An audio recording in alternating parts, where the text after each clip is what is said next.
Voilà, si vous n'étiez pas avec nous il y a quelques instants, donc je vous rappelle que la procureure de Marseille a annoncé que 4 corps ont été identifiés sur les 6. Les 2 autres sont toujours en cours d'identification. Il reste 2 personnes dont on n'a pas de nouvelles qui pourraient être sous les décombres. Et c'est vrai qu'on se demande s'il y a une chance aujourd'hui encore de les retrouver vivants. On est avec le docteur Ali Hadjeh, qui est médecin urgentiste au centre hospitalier de Parly 2. Bonjour, merci beaucoup d'être en direct avec nous. Et c'est vrai qu'on se demande s'il faut garder espoir pour éventuellement ces 2 personnes. Combien de temps peut-on survivre quand on est comme ça sous des décombres ?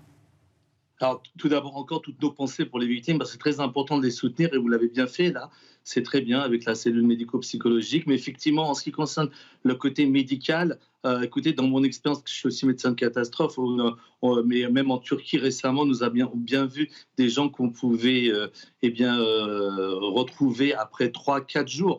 Donc, il faut toujours garder l'espoir, parce qu'il y a toujours des poches, vous savez, qui peuvent laisser suivre les gens avec quelques gouttelettes d'eau qui peuvent dégouliner. Enfin, il y a beaucoup de cas. On ne peut pas trancher comme ça. Certes, bien entendu, les 24-48 heures sont les moments les plus cruciaux, mais on peut et il faut toujours garder espoir, ce que font d'ailleurs les secouristes à qui on leur rend hommage, évidemment, parce que c'est compliqué de pouvoir déterrer des gens dans des situations où les secouristes eux-mêmes sont sujets aux risques importants de chute ou même de déflagration, car on ne sait jamais, des gaz peuvent aussi s'échapper dans des cas de cette sorte-là et peuvent éventuellement créer d'autres victimes. Ça s'appelle des survictimes. Donc, c'est ce qu'il faut absolument éviter, mais aussi aider en même temps. Voilà.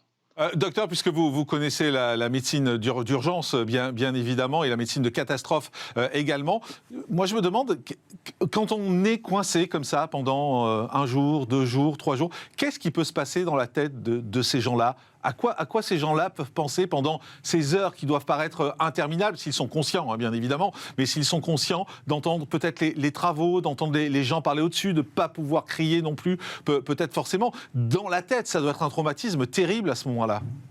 C'est pour ça qu'il faut bien, c'est très bien de pouvoir le dire pour une fois, parce que c'est terrible effectivement de s'imaginer. Moi aussi, dans la médecine, tous les jours, je me mets souvent à la place de quelqu'un qui est malade pour pouvoir le mieux soigner. Là, en médecine de catastrophe, c'est la même chose. Effectivement, on doit d'abord savoir qu'il y a un métabolisme de base qui change, c'est-à-dire que on est automatiquement, il y a une question de survie, et donc le corps lui-même ne pense qu'à économiser. Et au début, non, parce qu'on essaye c'est le stress qui est sauveur, si vous voulez. Puis ensuite, il y a effectivement un métabolisme qui se met en place et au long des heures. Mais c'est très complexe, notamment dans les avalanches ou dans les tremblements de terre. Je me rappelle d'une jeune fille qui avait eu des brûlures et qui était restée pendant 2-3 jours, mais qui aurait dû gémir, mais qui était devenue très calme. Alors c'est vrai que, donc, quelque part, le corps lui-même s'adapte, mais il faut avoir un minimum quand même, bien que, bon, on est croyant ou pas, moi je le suis, mais disons que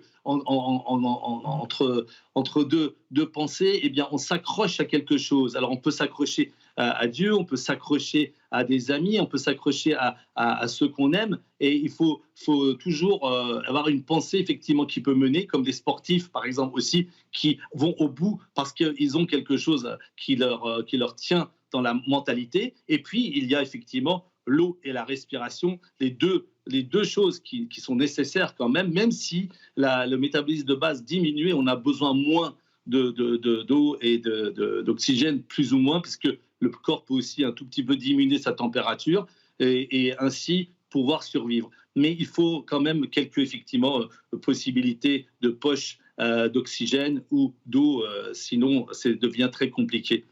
Voilà. Dernière question, docteur, parce que c'est vrai que c'est des sujets que j'ai assez peu vu aborder ces derniers temps, malgré tout. Est-ce qu'on ressent la douleur dans ces moments-là ? Parce que j'imagine que ces gens-là doivent avoir des membres écrasés, des parties du corps écrasées par des pierres, par des choses qui leur sont tombées dessus. Est-ce qu'on ressent la douleur ou on arrive à un tel degré de douleur qu'on ne la ressent plus, au fond, qu'elle s'annihile ?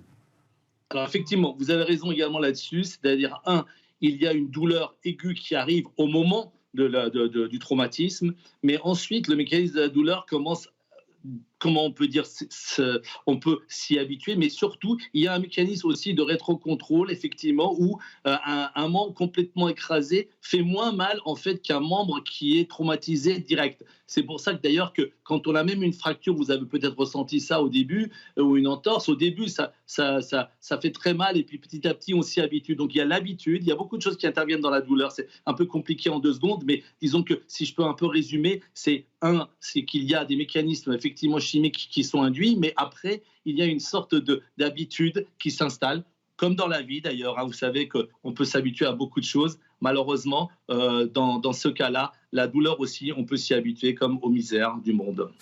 Merci beaucoup, Dr Ali Hadji. Merci d'avoir été avec nous. Je rappelle que vous êtes médecin urgentiste au centre hospitalier de Parly 2. Voilà ce qu'on pouvait vous dire sur Marseille. Je vous rappelle donc que la procureure a annoncé il y a quelques instants que 4 personnes avaient été identifiées, 4 corps sur les 6 qui ont été retrouvés. 2 personnes sont toujours en train d'être recherchées par les sauveteurs. Et puis